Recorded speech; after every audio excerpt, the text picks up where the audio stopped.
గురువుగారు ఇక్కడ క్షమించాలి, ఇది మరో కాన్ఫ్లిక్టెడ్ క్వశ్చన్. మీరు అన్నారు గురువు ఖచ్చితంగా అది నేను ఒప్పుకొని తీరుతాను అంటే నిన్ను నువ్వు ఎన్లైటన్ చేసుకునే మార్గాన్ని మనకి చూపించగలిగిన వాళ్ళే గురువులు, కాదని కాదు. కాకపోతే మనకున్న సనాతన ధర్మంలో పూజా విధానం అనేది కూడా భగవంతుడిని చేరుకోవడానికి ఒక విధానం. భగవంతుడిని చేరుకోవటం, మనలోనే భగవంతుడు ఉన్నాడని అనుకోవటం, అలాగే రమణ మహర్షి గారు కానివ్వండి, లేదంటే పెద్ద పెద్ద వాళ్ళు ఎవరైనా సరే కొంతమంది దేవత అనుష్ఠానం చేసి దేవతలతో మాట్లాడుతూ ఇప్పుడు అలాంటి సంఘటనలు కూడా మనకున్నాయి కదా. మరి ఈ పూజా విధానాలతో భగవంతుడిని చేరుకోవటం మీరు చెప్పిన దాంట్లో యాక్సెప్టెడ్గా లేదేమో అని నాకు అనిపించింది. దీని మీద మీ అభిప్రాయం చెప్పండి. మీ క్వశ్చన్కి ఆన్సర్ చెప్పాలంటే అసలు పూజ అనేది హౌ డు యూ డిఫైన్ మీరు పూజ అనే పదం వాడారు కదా, పూజ అంటే ఏంటి బంగారు? Concentrating my energies to the level of God's energies. Whether you are God or someone else is God. If there is a power I am connecting from my inner self. నా inner self తో భగవంతుడికి connect అవటం కాదమ్మా. పూజ అంటే విగ్రహారాధన పూజ అంటున్నారా మీరు? లేదు, పూజ అంటే ఏంటి? మానసిక పూజ, మీ అంతరంగం. దానికి ఇప్పుడు మనం చేస్తుంది పూజేగా. ఇప్పుడు భావుకత వేరు, పదం వేరు.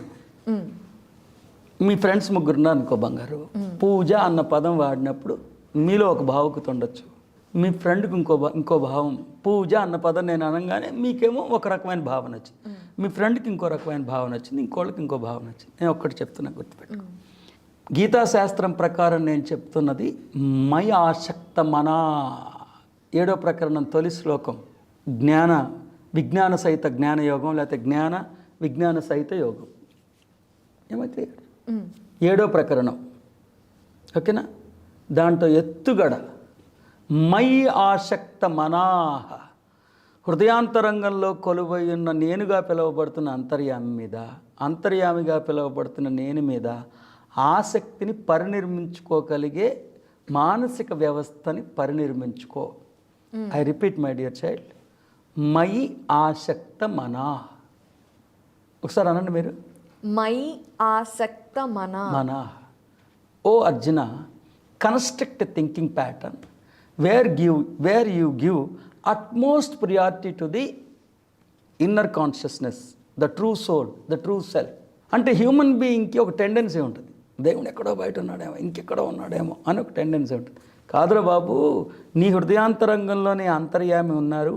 ఆ అంతర్యామిని అర్థం చేసుకోగలిగే ఆలోచన సంవిధానాన్ని పరినిర్మించుకో. అంటే జీవాత్మ ఆత్మతో సంగమించాలి అనేది దాని అర్థం. ఏ బంగారు?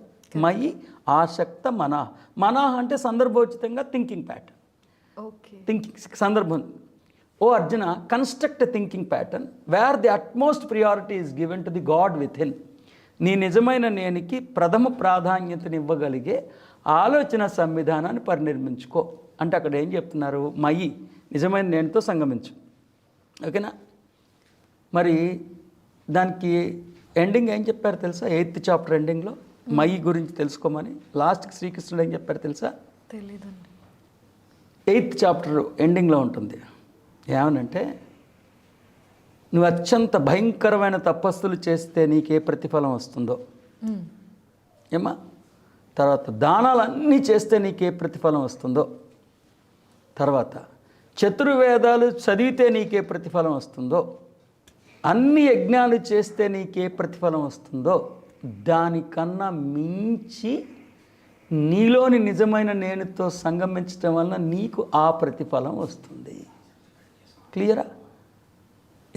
చూసుకోమ్మా, 8th చాప్టర్ ఎండింగ్ శ్లోక బంగారం, అక్షర పరబ్రహ్మయోగం అనుకుంటా. 8th చాప్టర్ ఎండింగ్లో మయి గురించి తెలుసుకోమని 7th చాప్టర్ మొదలుపెట్టి మయి గురించి తెలుసుకుని మయితో సంగమిస్తే దానివల్ల వచ్చే ఉపయోగాలు ఎలా ఉంటాయో చెప్తూ 8th చాప్టర్ ఎండింగ్ వచ్చేస్తుంది. ఏమంటారు ఆయన?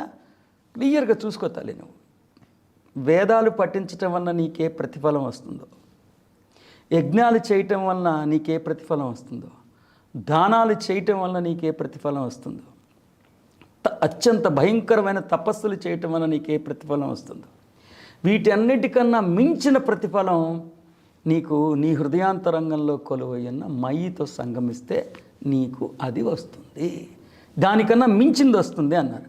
ఇప్పుడు మీరన్న ప్రశ్నకి పూజ చేయాలా వద్దా చెప్పండి సార్, మాకు ఇవన్నీ భరించలేకపోతున్నాం అంటే సింపుల్ నాన్న, పూజ చేయొద్దని నేను చెప్పట్లా, నేను చేస్తా, నేనేం చేయనని చెప్పట్లా. ఇంకా చెప్పాలంటే 2 రోజుల క్రితం నేను ఆలయం మీద ఒక పాట కూడా రాశాను, 14.5 నిమిషాల పాట యూట్యూబ్లో కూడా రిలీజ్ చేశాను.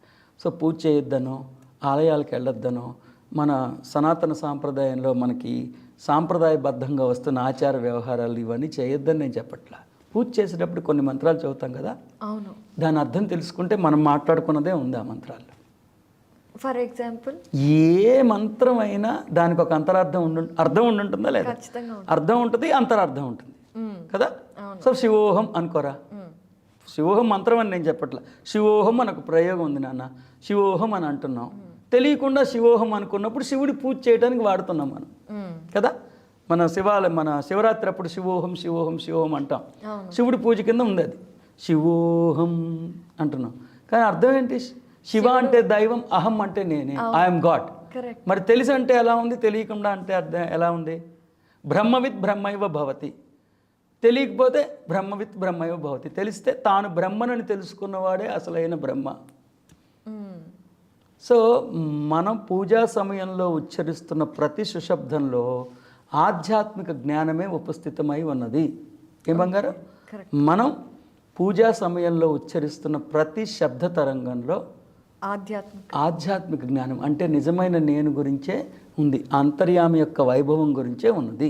ప్లస్ ఇక్కడ పాయింట్ ఏంటంటే, పూజ చేస్తున్నప్పుడు మనం విగ్రహారాధన చేస్తాం కదా బంగారం, ఆ విగ్రహాన్ని నువ్వు నీకన్నా వేరుగా ఉందనుకున్నావా, లేకపోతే ఆ విగ్రహం గురించి నువ్వేమనుకుంటున్నావు, అది ఇంపార్టెంట్. ఒక జ్ఞానం తెలిసిన వాడు పూజ చేసినప్పుడు విగ్రహం వేరు తను వేరు అనుకుని చేయడు, తన హృదయాంతరంగంలో కొలువైన అంతర్యామికి ప్రతీకే విగ్రహం అనుకుని చేస్తాడు అతను. నీకు ఈజీగా చెప్పాలంటే బుజ్జి, నువ్వు జెండాను చూసావు అనుకోమ్మా, ఏం భావన కలుగుతుంది బంగారు తల్లి నీకు? దేశభక్తి పేట్రియాటిజం, అంతేనా కదా. జెండాను చూడంగానే అకృతంగానే నీలో దేశభక్తి అనే భావన ఎలా అయితే స్ఫురిస్తుందో, విగ్రహాన్ని దర్శించినప్పుడు అకృతంగానే నువ్వు కళ్ళు మూసుకుంటావు, నమస్కారం పెడతావు. సపోజ్ వెంకటేశ్వర స్వామి ఉన్నారమ్మా, ఇక్కడి నుంచి వెంకటేశ్వర స్వామి దర్శించడానికి ఎన్నో కష్టాలు పడిన వెళ్తావు కదా తల్లి.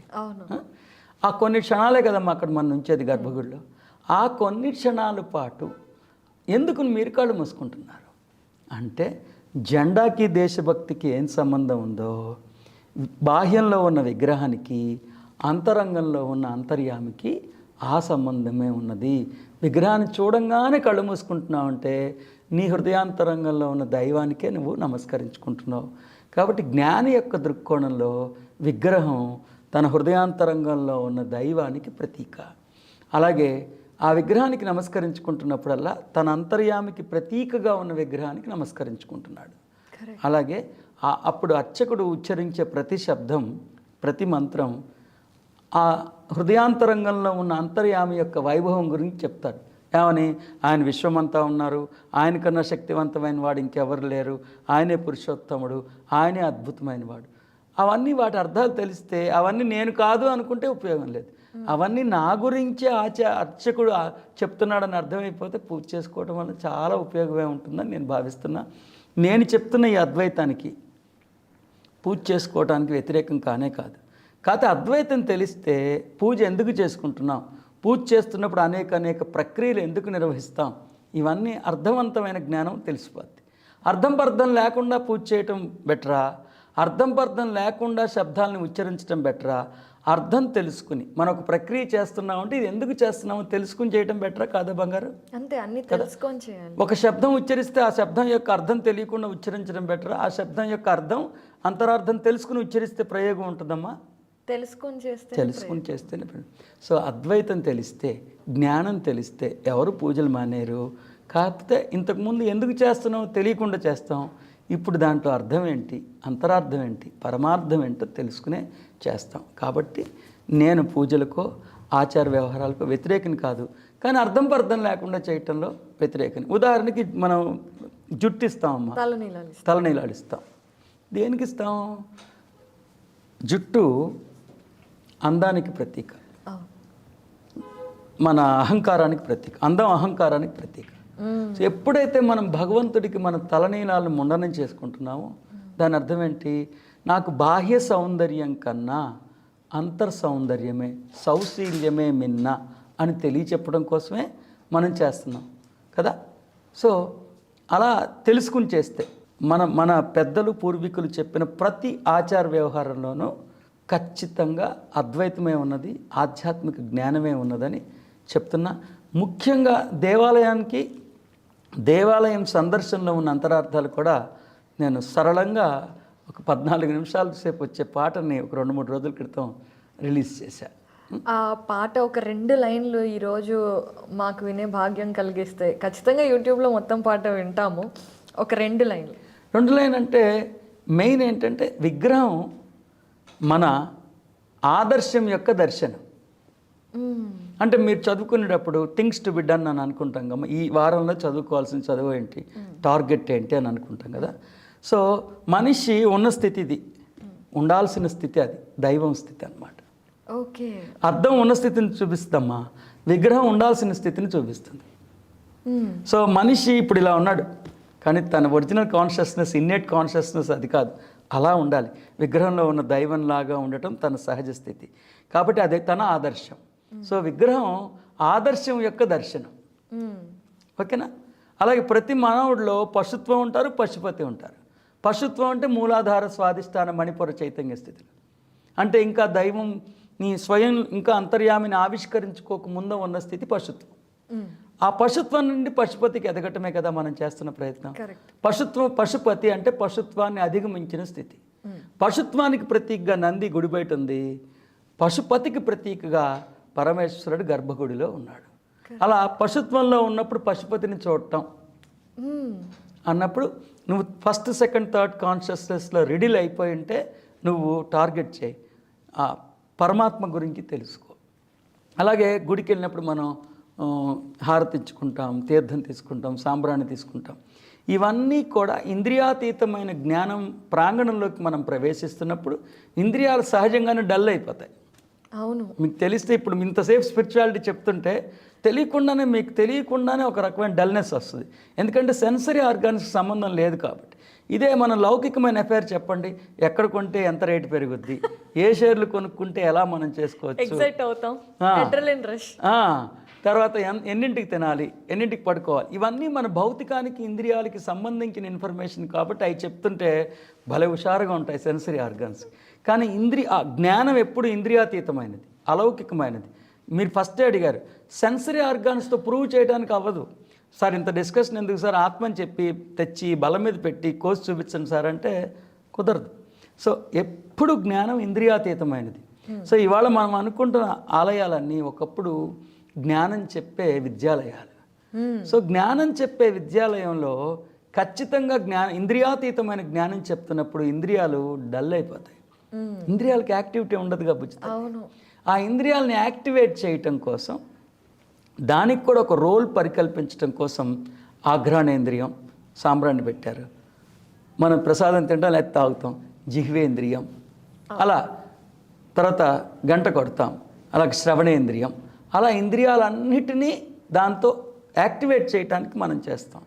ఒక్క ముక్కలో చెప్పాలంటే గర్భగుడి దగ్గర నుంచి గోపుర కలశం దాకా ఆలయం ప్రతి అణువు పవిత్రమైనదే. మనం చేసే ప్రతి ప్రక్రియలో అంతరార్థం ఉంది. ఉదాహరణకు మనం ప్రదర్శన చేస్తాం, దైవం అనే, ఇప్పుడు దానికి చెప్పాలంటే మనం ఎప్పటికో దైవంతో కలవటం గురించే వీళ్ళందరూ చెప్పేది, అంతేనా? ఎంతమంది గురువులు ఉన్నా, ఎన్ని మతాలు ఉన్నా, వాళ్ళందరూ అల్టిమేట్ ఫైనల్ ఏం చెప్తారు? బంగారు మోక్షం. అంటే ఏంటి? మనం భగవంతుల్లో కలవటం కదా, అదేనా అల్టిమేట్? భగవంతుల్లో కలవటం సంగతి సరే, నేనేమిటి అడుగుతున్నానంటే ఫైనల్గా నువ్వు భగవంతుల్లో కలవటం సంగతి దేవుడు ఎరుగు. అసలు నువ్వు ఎక్కడి నుంచి వచ్చావు? నువ్వు ఒరిజినల్గా దైవమా, దైవం కాదా? దైవం కానోడు ఎప్పటికీ దైవంలో కలవలేడు. దైవం అన్నోడు ఎప్పుడు తన దివ్యత్వాన్ని కోల్పోలేడు కదా. If you are not God, in spite of the vigorous and practices you have done, you can never ever become God. If you are originally God, you cannot lose your divinity. Okay, so మనం ఒరిజినల్గా దైవమే, మన ప్రయాణం start చేసేటప్పటికి మనం దైవం అన్న స్థితిలోంచే ప్రయాణం స్టార్ట్ చేసాం. ఈ వృత్తం అంతా పూర్తి చేసుకున్న తర్వాత మళ్ళీ మనం ఎక్కడికి వెళ్తాం? దైవం దగ్గరికి వెళ్తాం. సో దైవం దగ్గర నుంచి ప్రయాణం స్టార్ట్ చేసి వృత్తం అంతా పూర్తి చేసుకుని మళ్ళీ దైవం అన్న స్థితికే మనం చేరుకుంటాం. అంటే ఓంకారం దగ్గర నుంచి మొదలై మన ప్రయాణకాలం మళ్ళీ తిరిగి ఎక్కడికి వస్తుంది? ఓంకారం దగ్గరికి వస్తుంది. సరిగ్గా దాన్నే ప్రదర్శనలో పెట్టాం. గర్భగుడి నుంచి దైవం అనే స్థితి నుండి నా ప్రయాణం మొదలైంది. నేను ఎన్ని గ్రహాలు తిరిగినా ఎటు వెళ్ళినా మళ్ళీ దైవం అనే స్థితి దగ్గరే నా ప్రయాణం పరిసమాప్తం అవుతుంది. ఇలా ప్రదర్శనలోకి అర్థం ఉంది, ఇలా మనం గంట కొట్టడంలోకి అర్థం ఉంది, ఇలా మనం పశుత్వంలో ఉన్నప్పుడు దాని నుంచి నందిని చూస్తామే. అలా నాకు తెలిసి గర్భగుడి నుంచి గోపుర కలశం దాకా ప్రతి అణువు దేవాలయంలో విలువైందే. అలాగే ఆలయంలో మనం చేసే ప్రతి ప్రక్రియ విలువైందే. మనం ఎంతో ఆవేదనలో వెళ్తాం, అవును కదా. అర్చకుడు ఉపదేశించే ప్రతి మంత్రం మన స్వయం యొక్క వైభవం గురించి, మన ఆర్తిని తీర్చేదే, మనకు ఒక స్వాంతను స్పర్శించేదే. కాబట్టి నేను అద్వైతాన్ని ఉపదేశిస్తున్నాను. అద్వైతం ఆచార వ్యవహారాలు, అద్వైతం విగ్రహారాధన, అద్వైతం ఈ ఆలయాల దర్శనం, ఇవేటికి వ్యతిరేకం కాదని నేనైతే మీ ద్వారా సాధకులకి మరొకసారి సవివరంగా చెప్తున్నా. ఎందుకంటే బంగారు, అద్వైతం చెప్పిన వాళ్ళ మీద ఎప్పుడు భౌతికమైన దాడే జరిగింది. అద్వైతం చెప్పిన వాళ్ళు ఎవరిని మనిషిని ప్రోత్సహించరా. భౌతికమైన దాడులు చేశారు, చంపేశారు కూడా చాలామందిని. ఈవెన్ స్వామి వివేకానంద మీద కూడా ఎన్ని అటాక్స్ జరిగినాయని మనందరికీ తెలుసు. అంత స్కాలర్లీ బీయింగ్ స్వామి వివేకానంద మీద ఎందుకు అంత అటాక్స్ జరిగినాయి? ఎందుకంటే అద్వైతం నాస్తికత్వం రెండు ఒక్కలాగానే ఉంటాయి ఇంచుమించుగా. Atheism and non dual. Atheism అంటే నా అస్థి, దైవం లేరు. అద్వైతం అంటే దైవం లేనిది లేదు. ఇది అర్థం చేసుకోలేక అద్వైతం చెప్తున్న వాళ్ళందరూ నాస్తికత్వం చెప్తున్నారేమో అని అపోహపడి చాలా దాడులు జరిగాయి. అద్వైతం చెప్తున్న వాళ్ళందరూ ఆచార వ్యవహారాలకు వ్యతిరేకమేమోనని చాలా దాడులు జరిగాయి. కానీ మొదటిగా మీ ద్వారా సాధకులకి నేను వివరణాత్మకమైన ఒక వివరణ ఇస్తున్నాను. అద్వైతి ఆచార వ్యవహారాలకు వ్యతిరేకి కాదు, అద్వైతి విగ్రహారాధనకు వ్యతిరేకి కాదు, అద్వైతి మనం అనుకుంటున్న ఆలయ సందర్శనానికి వ్యతిరేకి కానే కాదు. కానీ అద్వైతం తెలిస్తే, జ్ఞానం తెలిస్తే ఇవన్నీ చేయటం మానేయం, ఇవన్నీ చేస్తాం. కానీ ఎందుకు చేస్తున్నాం? వీటి వెనక ఉన్న పరమార్థం ఏంటో తెలుసుకుని చేస్తాం అని నా ఉద్దేశం తల్లి.